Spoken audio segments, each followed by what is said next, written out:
அவ இறந்துட்டாப்பா.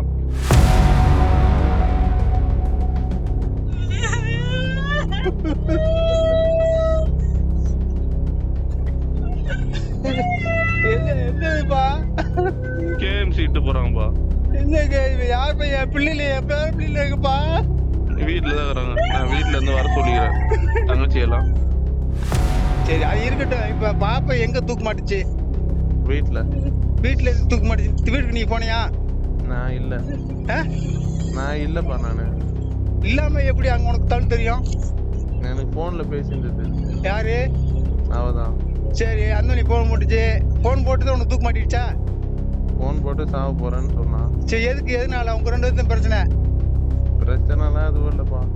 சும்மா இல்லப்பா. வாக்குவாதம். என்ன வாக்குவாதம்? நீதான் எல்லாம் பொறுப்பாகணும். நான் எல்லாத்துக்கும் நான் பொறுப்பேத்துறேன்பா.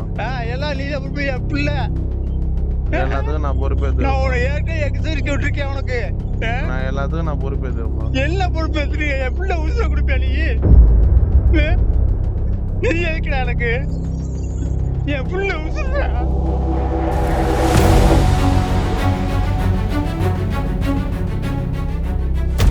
அம்பத்தூரில் பெண் எஸ்ஐ மர்மமான முறையில் மரணமடைந்தார். இந்த சம்பவத்தில் மீஞ்சூர் எஸ்ஐ ரஞ்சித்குமார் என்பவர் சஸ்பெண்ட் செய்யப்பட்டிருப்பது பரபரப்பை ஏற்படுத்தியுள்ளது. இன்னொரு பக்கம் பெண் எஸ்ஐயை கொலை செய்து விட்டார்கள் என்று உறவினர்களும் நாடார் அமைப்புகளும் போராட்டம் நடத்தி வருகின்றன.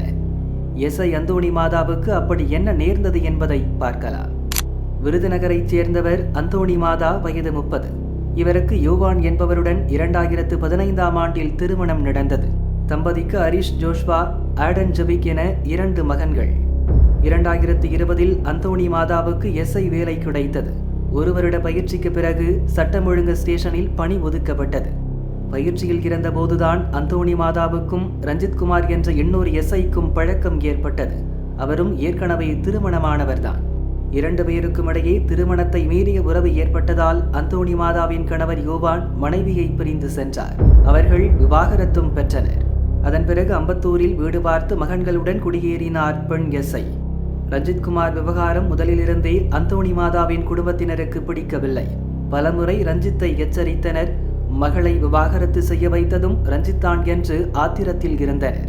ஆனாலும் அந்தோணி மாதாவுடன் பழகுவதை ரஞ்சித்குமார் நிறுத்தவில்லை. இந்த நிலையில் சம்பவம் நடந்த சனிக்கிழமை இரவில் வழக்கம் போல் குடும்பத்திடம் பெண் எஸ்ஐ பேசினார். நள்ளிரவில் ரஞ்சித்குமாரிடம் போன் பேசினார். அவர்களுக்குள் ஏற்கனவே கருத்து மோதல் இருந்து வந்திருக்கிறது. இதனால் போனில் வாக்குவாதம் நடந்தது. பின்னர் ரஞ்சித்குமாருக்கு வீடியோ கால் செய்த அந்தோணி மாதா தான் தற்கொலை செய்ய போவதாக கூறிவிட்டு போனை துண்டித்து விட்டார். உடனே மீஞ்சூரில் இருந்த எஸ்ஐ ரஞ்சித்குமார் அம்பத்தூர் ஸ்டேஷனில் உள்ள தனது நண்பர்களுக்கு தகவல் தெரிவித்துவிட்டு தானும் கிளம்பி சென்றிருக்கிறார். அம்பத்தூர் போலீசார் வீட்டின் கதவை உடைத்து உள்ளே சென்றனர். அந்தோணி மாதா தூக்கில் சடலமாக தொங்கிக் கொண்டிருந்தார். பின்னர் அவரது சடலத்தை போலீசார் மருத்துவமனைக்கு எடுத்து சென்றிருக்கின்றனர். இதெல்லாம் போலீசார் நடத்திய முதற்கட்ட விசாரணை மற்றும் ரஞ்சித்குமார் கொடுத்த வாக்குமூலம் அடிப்படையில் தெரிய வந்த தகவல். ஆனால் பெண் எஸ்ஐ தற்கொலை செய்து கொள்ளக்கூடிய நபரே இல்லை. அவர் சம்பவம் நடப்பதற்கு முன்பு கூட போனில் நன்றாக கலகலவென பேசினார். அவர் கழுத்து மற்றும் தலையில் காயமிருப்பது சந்தேகத்தை ஏற்படுத்தியுள்ளது. அவரது சாவில் உள்ள மர்மத்தை போலீஸ் கண்டுபிடிக்க வேண்டும். ரஞ்சித்குமாரை தீர விசாரிக்க வேண்டும் என்று எஸ்ஐ அந்தோணி மாதா குடும்பத்தினர் சொல்கின்றனர். இதற்கிடையே நள்ளிரவில் சம்பவம் நடந்த பிறகு அந்தோணி மாதாவின் அப்பாவுக்கு எஸ்ஐ ரஞ்சித்குமார் போன் போட்டு பேசும் கால் ரெக்கார்ட் வெளியாகி கடும் அதிர்ச்சியை ஏற்படுத்தியுள்ளது.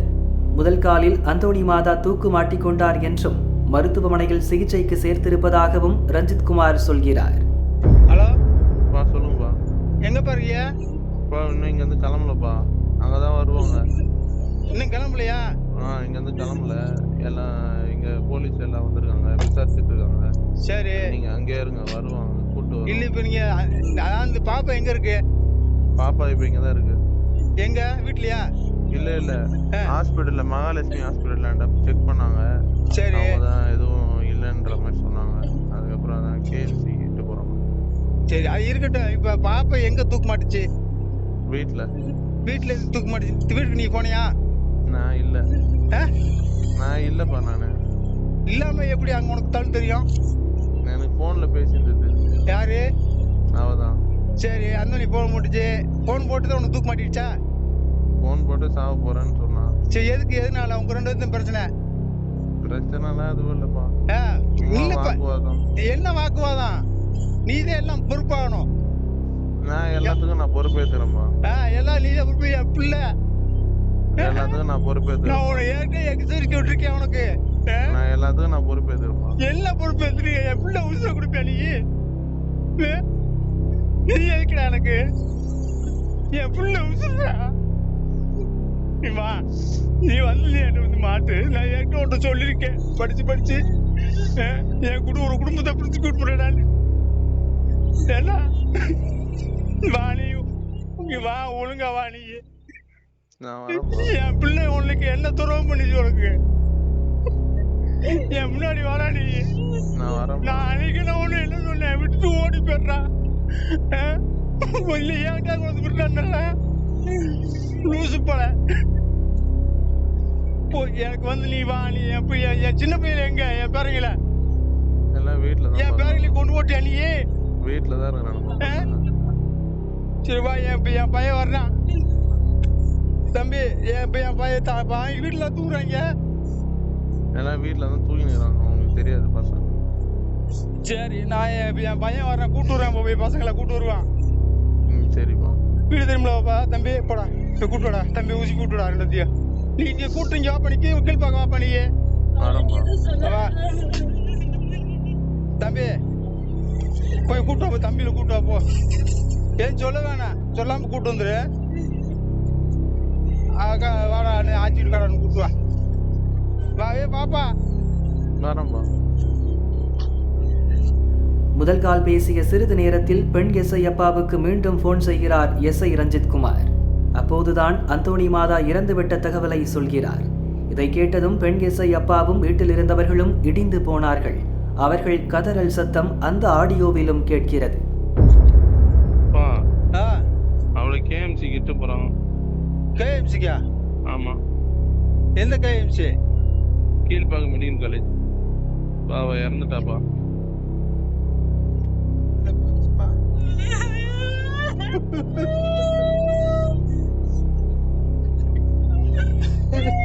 என்னப்பா?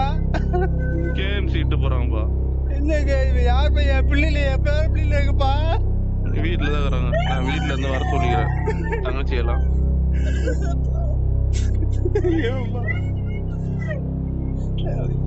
இப்போ நீங்க அங்க எழுந்து போனீங்க பாக்கலாமா பிள்ளைய? ஆமா, அங்க போய் பாக்கலாம்பா. இங்க கொஞ்ச நேரம் வைக்க முடியுமா? எங்க இருக்கீங்க? எங்க இருக்கீங்க? கரெக்டா கார் புக் பண்ணிட்டு போனாங்க அங்க வைக்கிறதுக்கு. எங்க இருக்கீங்க கரெக்டா? இப்போ எங்க வீட்டுல இருக்கோம். நீங்க கேஎம்சி வந்துருங்க. கேஎம்சா? இங்க இருந்து கிளம்ப, இங்க இருந்து எடுத்துன்னு போறாங்க. என்னப்பா எப்படி என்னாச்சு? வாங்க, நேர்ல சொல்றோம். வாங்க, நேர்ல சொல்றீங்க. வேலை இல்ல. நீ ஏதாவது என்னப்பா? என் பிள்ளை எல்லாம் இருக்கு. இப்ப எங்க வைக்க போற நீ? கேஎம்சில தான்பா இட்டு போறாங்க. போலீஸ் கேஸ் ஆயிடும்பா இது. ஆமா, அதனால வந்து கேஎம்சி கிட்ட போறாங்கப்பா. சரி. கேஎம்சி வாங்கப்பா. கீழ்பாக்கத்துக்கா? ஆமா. ஏமா தம்பி, கீழ்பாக்கமாம்டா. கீழ்பாக்கத்துங்க அண்ணே, கீழ்பாக்கம்னே கேஎம்சி. மகள் இறந்த தகவலை கேட்டு கதறிய அப்பா பின்னர் ரஞ்சித்குமாரை பார்த்து குடும்பத்தையே சீரழிச்சிட்டியேடா என்று அழுகிறார். எல்லாத்துக்கும் நான் பொறுப்பேத்துக்கிறேன்பா என்று ரஞ்சித்குமார் சொல்ல, என்னடா பொறுப்பேத்துக்கிற? என் மக உசுர கொடுக்க முடியுமாடா? அவன் என் உசுருடா. படிச்சு சொன்னேனே, சீரழிச்சிட்டியேடா என்று கதறி எழுகிறார். அந்தோணி மாதா வீடியோ காலில் பேசிய சிறிது நேரத்தில் மேஞ்சூரில் இருந்தவர் எப்படி நேரில் போனார் என்று பெண் எஸ்ஐ குடும்பத்தினர் கேள்வி எழுப்புகின்றனர். சம்பவம் நடந்ததும் அந்தோணி மாதா போனில் இருந்துதான் எஸ்ஐ ரஞ்சித்குமார் எங்கள் குடும்பத்துக்கு தகவல் தெரிவித்தார். போன் லாக் அவருக்கு எப்படி தெரிந்தது? அவ்வளவு சீக்கிரம் அவர் எப்படி போனார்? ஃபேனில் தூக்கு மாட்டினார் என்கின்றனர். ஆனால் அந்த ஃபேனில் இருந்த சிறு துரும்பு கூட கீழே சிதறவில்லை. அது எப்படி?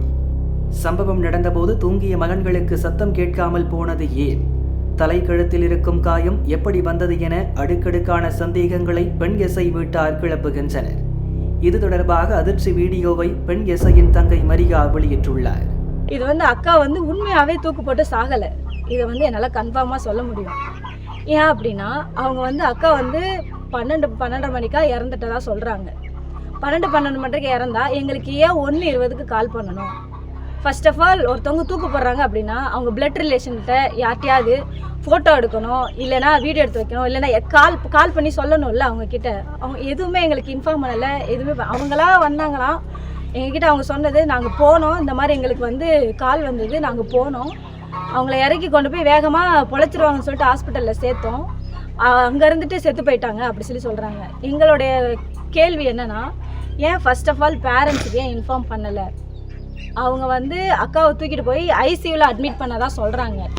ஐசியூவில் அந்த ஹாஸ்பிட்டலில் எதுக்கு சேர்த்தாங்க? எப்படி அவங்க அங்கேருந்து டிஸ்சார்ஜ் பண்ணலாம்? அந்த ஹாஸ்பிட்டலில் எப்படி பிளட் ரிலேஷன் அப்பாவுடைய இல்லைனா அவங்க கூட பிறந்தவங்களுடைய சைன் இல்லாமல் எப்படி அக்காவுடைய பாடியை வந்து அவங்க தரலாம்?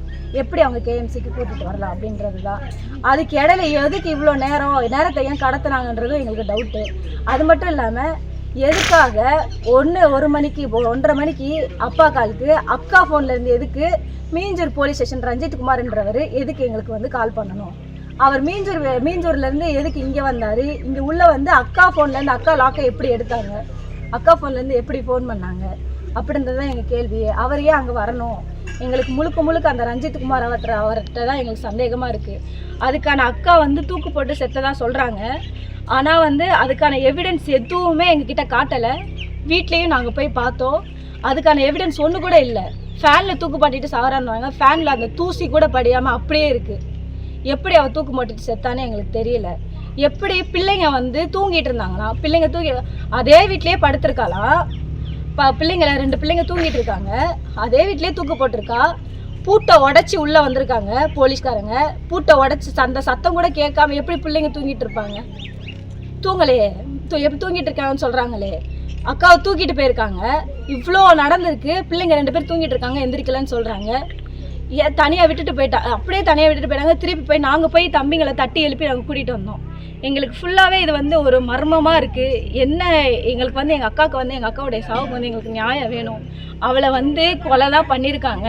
அவள் தலையில் வந்து காயம் பட்டிருக்கு, நாடியில் வந்து காயம் பட்டிருக்கு. எங்களுக்கு வந்து டவுட்டாக இருக்குது. அதுக்கு முன்னாடியே என்னென்னா, அந்த போலீஸ் ஸ்டேஷன் சேர்ந்த தப்பு என்னென்னா, ஒரு போஸ்ட்மார்ட்டம் ரிப்போர்ட் வராமல் அவங்க எப்படி தற்கொலைன்னு சொல்லிட்டு மீடியாவில் எப்படி அவங்க போட போச்சு? போஸ்ட்மார்ட்டம் ரிப்போர்ட் வச்சு தானே தற்கொலையா கொலையான்னு எப்படி அவங்க ஒரு போஸ்ட்மார்ட்டம் ரிப்போர்ட் இல்லாமல் எப்படி அவங்க நியூஸுக்கு எல்லாருக்கும் அவங்க ஏன் கொடுத்தாங்கன்றதும் எங்களுக்கு தெரியலை. ஏன் எங்களை வந்துட்டு இவ்வளோ அலக்கழிச்சாங்கன்னு தெரியல. சீக்கிரமாக எல்லாமே பண்ணாங்க. சீக்கிரமாக வந்து சைன் பண்ணுங்க அதுக்கு தான் எங்களுக்கு துரிதப்படுத்தினாங்க. வீட்டுக்கு வந்து சைன் வாங்கினாங்க. எதுக்கு இப்படி பண்ணாங்கன்னு எங்களுக்கு தெரியல. எங்களுக்கு ஒரே மர்மமாக இருக்குது. எங்கள் அக்காவுக்கு வந்து நீதி கிடைக்கணும். கண்டிப்பாக எங்கள் அக்கா எப்படி இறந்தான்றது எங்களுக்கு தெரிய வரணும். சம்பவம் பூதாகரமான நிலையில் எஸ்ஐ ரஞ்சித்குமார் மீது போலீசார் ஆக்ஷன் எடுத்துள்ளனர். அவர் மீது அந்தோணி மாதாவை தற்கொலைக்கு தூண்டியதாக வழக்கு பதிவு செய்தனர். அவரை பணியிடை நீக்கமும் செய்திருக்கின்றனர். தொடர்ந்து விசாரணை நடக்கிறது. பெண் எஸ்ஐ மரணம் சென்னை போலீஸ் வட்டாரத்தில் கடும் அதிர்ச்சியை ஏற்படுத்தியுள்ளது.